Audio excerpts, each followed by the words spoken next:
Right, I'm Tina from todieforuk.com and I'm going to show you how to do an iris folding pattern.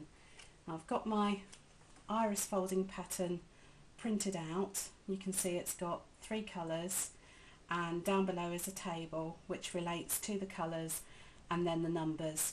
To make it easier for yourself, you could always rename or write by the side there which colours of papers or ribbons that you're using, so you don't lose track of the pattern as you're going. This is my template. Obviously this is the front, but we're going to be working from the reverse side. I've rounded the corners off with a corner rounder because I think it just looks a bit neater. So what we need is a couple of bits of masking tape, and we're going to put our template over top the pattern and just pop our masking tape over the top to hold it in place while we're working. A good idea is when you've printed out your templates, your patterns, to put them into a punch pocket or laminate them so that they can be reused over and over again, so that when you take the tape off it's not going to tear the paper. Right, we'll get going then. So what we need, I use florist ribbon rather than papers. I find it gives a nice satiny sheen, looks very pretty, and it's very easy to use. With florist ribbon you can simply tear it straight in half, gives you a nice clean edge, and then all you do is fold that piece in half,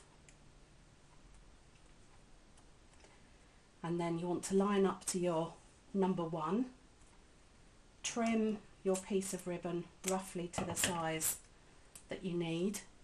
It's a good idea to have sellotape on a dispenser so that you only need to use one hand. Now I'm lining it up to number 1, but sometimes, depending on what materials you're using, whether you're using ribbon or paper, it might not be quite wide enough to fill the gap, to fill the line. So what I'm going to do is I'm going to use 2 strips to make sure that I fill that line. So what you need to do is where you folded the ribbon, on that crease there, always line that up to the line, and it gives you a nice clean edge. So a piece of tape, one each end, another piece of ribbon,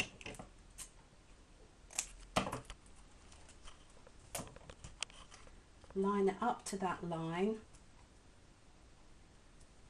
put your tape on,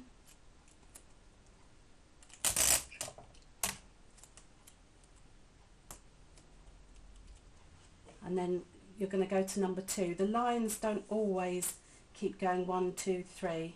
They might sometimes follow using the same colour again. Always keep a check of your numbers. Rather than just following the colours, do try and follow the numbers, because otherwise the pattern might not tuck in properly. Again, it's a little bit wide, but no, I think I can cover it. As long as you can cover it and you haven't got any gaps. So put your sellotape over.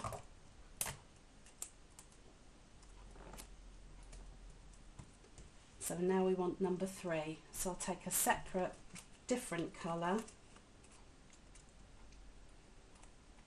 crease my ribbon, roughly check the length I need, trim off the excess, line that folded edge up to the first line, which we're going to need 2 strips again, it's slightly wide.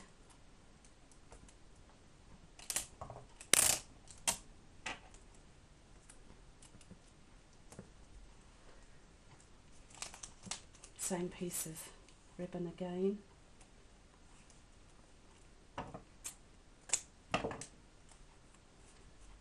Line up to that line there. Put your tape on. If you get your tape over the edge of the template, don't worry, because you can always trim it later on. So now we're going on to our 3rd colour to line up along there.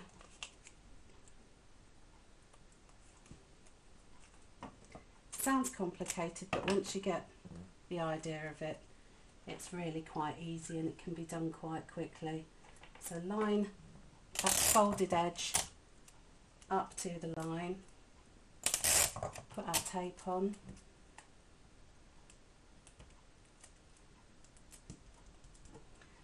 and then we go back to the first one, and that's quite a long one because it comes over that little bit there as well. So line it up. I'm only going to do a couple of rows just to give you the idea of how to line your colours up. Onto your next colour.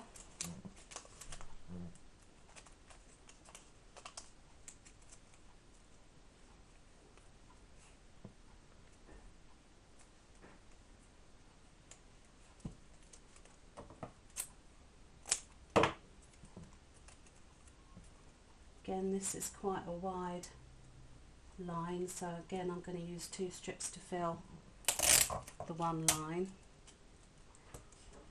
Try to give it a little bit of a slant to carry on with the pattern, because as you notice they are sort of quite almost triangular in shape, and it starts to look a mess after a while, but don't worry, because when you turn it over it'll look fine. So up to the line now, tape on, and then our next number goes to the 3rd colour. So take our ribbon, fold it in half again, trim off, line that folded edge up to the line,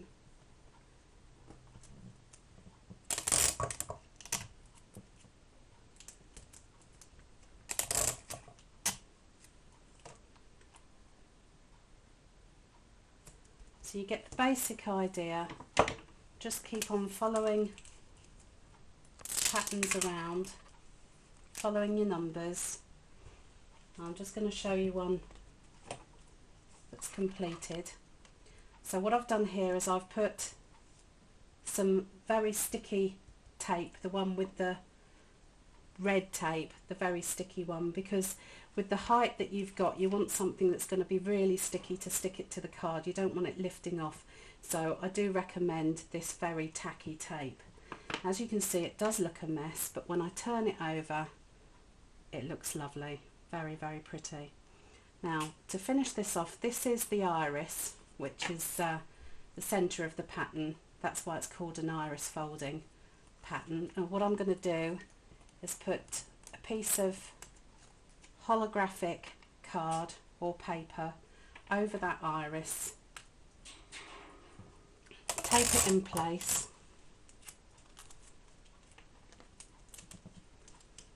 now just for good measure I'm going to put some of that very tacky tape just across the middle to make sure that that middle stays in place.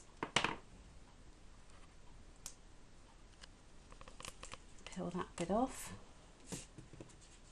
I've got my card ready to put my shape onto. A good tip with any type of tape is, rather than peel the whole lot off, just peel a bit from the end, tuck it over, because once you've stuck it, it's stuck and you're not going to get it back off very easily.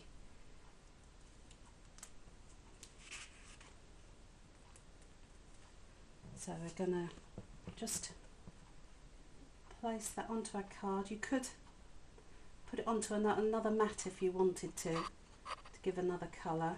Just make sure it's nice and straight, and then when you've got it where you want it, pull the tabs out. Just find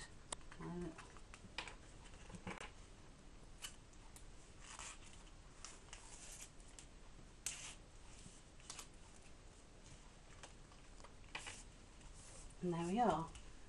Now, just because I've rounded the corners on the template to finish the card off, I'm going to round the corners of the actual card as well using my round it all.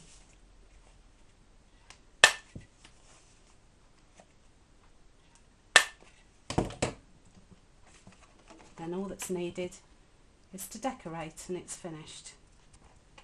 You'll be able to find lots of patterns. There's over 100 patterns on the disc, on the website todyeforuk.com. All printable templates and patterns available on the site. Also the florist ribbon available on the site. Thank you very much. Hopefully we'll see you again.